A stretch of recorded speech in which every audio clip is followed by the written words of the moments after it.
confidence that, as I say, great music is great music, and we're going to sing some songs from a 90-year period, from 1924 to 2014, just to prove that people are still writing great songs, basically. My solo pieces. I'm a child of the 80s, which means apparently, mainly, that I educate young women on how the world worked before the internet and Tinder. This is what men used to do. And also that Tom and Selleck existed, because they just don't make them like that anymore, apparently. So anyway, and I always show them, and I always like, God, he's got, yeah, I know. Anyway, so my first song is from one of my favourite 80s pop princesses, who is still going strong and completely incredible and a great inspiration to me. So this is a little song by Madonna, and it's called Like a Virgin. Don't laugh so loudly, Philip, I tell you.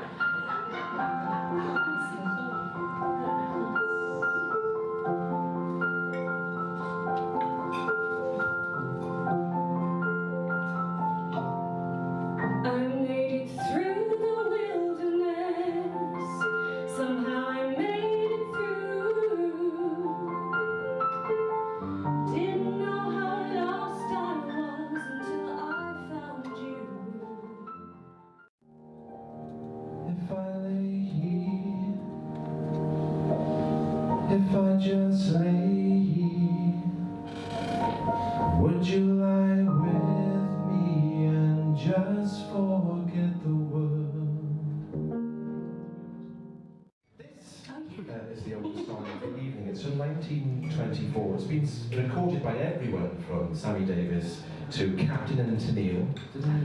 R.I.P. passed away recently, so Muskrat Love's going on our next set list. And Phil's playing a muskrat. He's not convinced yet, but don't worry, I'll work on him. And of course Barbara Streisand recorded it with Mr. Michael Bublé a few years back, and that's the version we're going to do now. It Had to Be You.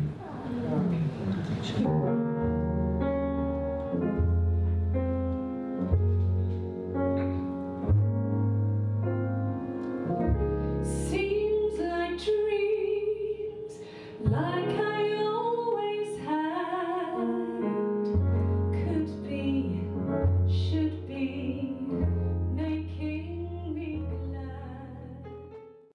So this song's a really beautiful, beautiful song about life after a breakup. So if you ever find yourself in that position, I recommend half a bottle of Pinot and this song really, really loud on repeat to you.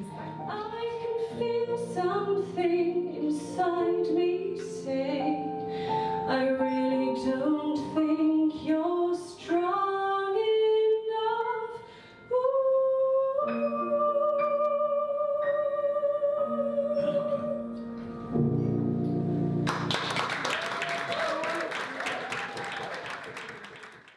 After he died, Mercer's widow gave Johnny Mercer's unfinished lyrics to Barry Manilow, and he came up with this song in 1980.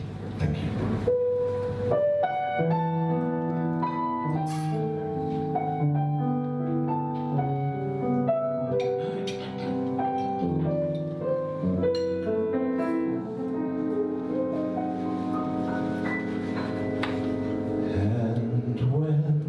October goes, the snow begins to fly above the smoky roofs. I watch the planes go by, the children running home beneath a twilight sky.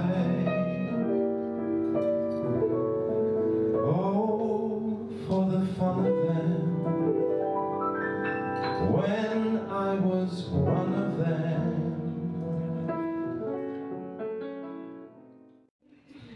So, as a child of the 80s, I also love rock, and I really like Guns N' Roses, which might seem unlikely, but like Slash forever. Still available, I think. So this is my ode to Axl Rose's old face. R.I.P.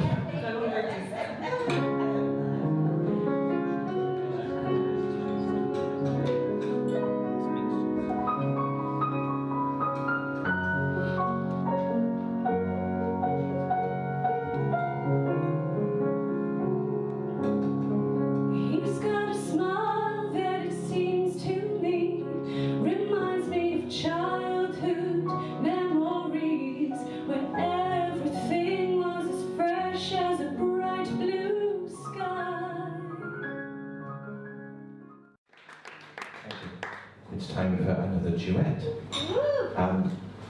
I absolutely love George Gershwin. Probably my favourite songwriter, in fact. And yet I don't normally programme Gershwin songs because I'm so familiar with them and I don't feel challenged enough. I think that the audience is probably all familiar with them as well. So I've specifically chosen a less familiar tune this evening. It was from a flock musical in 1933. As with all duets, of course, I need a helping hand. Can we please give a round of applause to Laura Nadia?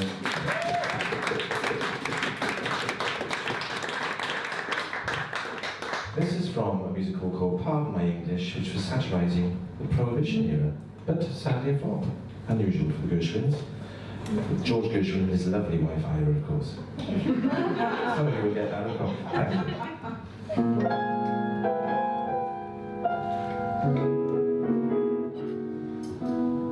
Why did I wander here and there and yonder, wasting precious time for no reason or rhyme?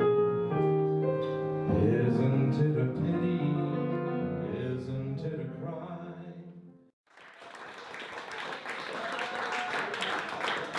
I mean fragrant in the best possible way, because as the evening wears on, he becomes more and more fragrant.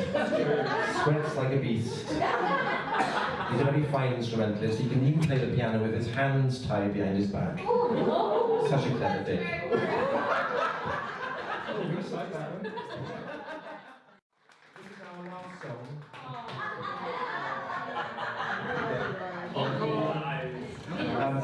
This is our last song. I know there's this cabaret convention. You pretend everyone knows that there's another song after, so everyone walk off and then, you know, pretty stupid. This last song is the most recent song of the evening. It was written in 2014. It's by a rock band called Keen, and it says there. That's why I know it's by Keen. It's released in 2004, and it finally made #1 when it was recorded by Lily Allen for a John Lewis Christmas advert. If they'd known what she's up to, they'd never have hired her. All sorts.